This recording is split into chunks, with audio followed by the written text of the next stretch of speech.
Good morning, everybody. I'm Sarah. I'm the Real Simple Mama. I wanted to do a 5-minute chicken tip video talking about how to quickly walk your chicken run and your chicken coop, thinking about things that you could do to keep predators away and just some things to monitor and free things around your property that hopefully you can use to help keep your chickens safe.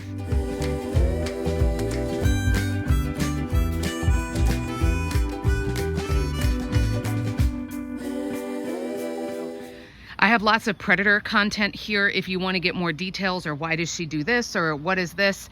But when I'm thinking about predators, I'm thinking about a couple of different things. The first is aerial predators. So as I pan up, I need to do some modifications. You can't see it really well in that shot, I guess, but there is black nylon bird netting that is all around the top of my property. You can see it's double layered in some spots, so it looks thicker. Here I go right here.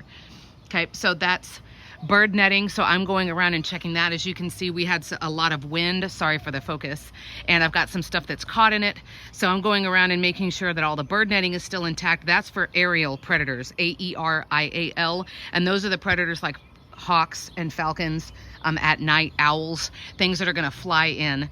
The next thing, and this is really what I'm focusing on today, is going around the perimeter of my chicken property and getting more rocks to put around on the inside and the outside.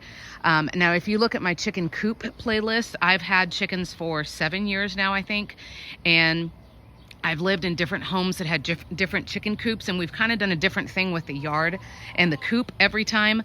So I'm thinking about predators now who can like walk in or dig in, and this can be anything from stray dogs, stray cats, possums, raccoons, depending on where you live. It could be like cougars or coyotes, all different kinds of things like that. So I need to do this at 2 levels. The first level is that I need to go around the end of the chicken run, right? This is their yard. And I'm making sure that there were stones all the way around. The wire that you see here is called rabbit wire.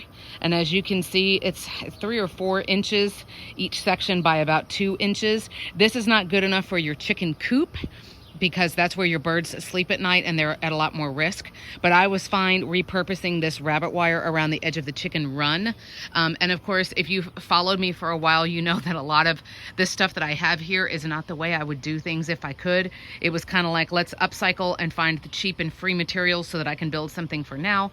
But hopefully in the next few years, you guys will see me doing my like dream chicken coop and dream chicken run. And then I'm actually gonna buy and use what I want. So rabbit wire is fine for the exterior, but as you can see, I've got stones, bricks, the old like the railroad ties, like the really old like upcycled wood. A lot of this stuff you can either find around your property, you can ask your neighbors, you can see if your city has stuff that you can pick up that you can use for free. And some of these are like pavers, you know, that you would use like for landscaping for your sidewalks and stuff. Some it's just like random pieces of flagstone, bricks. This is all junk that we found here on the property. So I'm going around either the inside or the outside all the way around. Now I can be moving stones from there. The plants don't need to be defended or protected anymore. You can see a chicken's not going to be able to kill that by digging around a little bit. And now I'm moving the stones away from there so my chickens will have a nice cool spot in the summer. I'm going to prune those plants up a little bit, and now I have more stones to put around. The final check, I have a chicken trying to lay an egg in there. Sorry, Lace. How rude. If you can see well, and this is, like I did this years ago, there are these flagstones. I think there are 14 or 16 of them around this coop. This is the Omaha model from Rugged Ranch, which I did pay for. I'm not sponsored by anybody.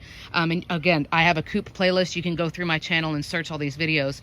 But we put flagstone around the border of the coop, and it was kind of a pain, right? We had to build the coop and then measure the flagstones and all that stuff.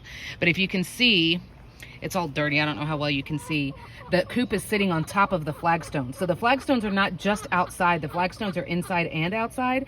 And so now the most important part for predators is like protecting your chickens at night. So this coop is only hardware cloth, is what you see right there, and it's less than ½ an inch, so nothing can stick its paws in there. The only snake that could get through would be a tiny one that your chickens are just going to eat anyway. But doing the flagstone around and then putting the coop up on top of it, that was the quickest, easiest method for us because this ground is full of rocks. The other option, you can look at doing coop skirts, where you put a wire that's stapled along the inside of the coop all along the bottom and then goes out under the ground and you bury it. But I'm going around basically because I was going to be checking to make sure that I have rocks all the way around the border.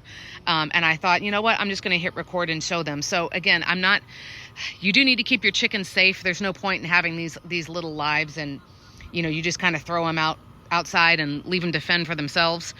Certainly like do what you can, but I also don't like coming on and telling you have to buy new or you have to go out and buy anything. So certainly like find materials. If there's a bulk pickup, go to the dump and see if anybody's been throwing away wood that you can use, or, you know, go to a construction site, go around behind the grocery stores for old pallets and stuff. There's always things that you can find. But if you haven't checked the border of your chicken run in a while, I would do that. Look for spots where there have been someone's trying to dig in, move things around, kind of reinforce. And again, now that I have, oh, here comes my little predator. You see my cat? She loves the chickens. She's my little guardian. Come on, kitty, kitty, kitty. But look around, see if there's things that you can do to reinforce, just to keep your chickens safe. Again, I have all kinds of other content here. Again, I've been a chicken tender for 7 years. So you're welcome to look around at other ideas, but think about predators who can get in from up above, predators who can dig in from below, and then the ones who can just walk in. So hopefully this was helpful, gave you a couple things to think about. Thanks, guys.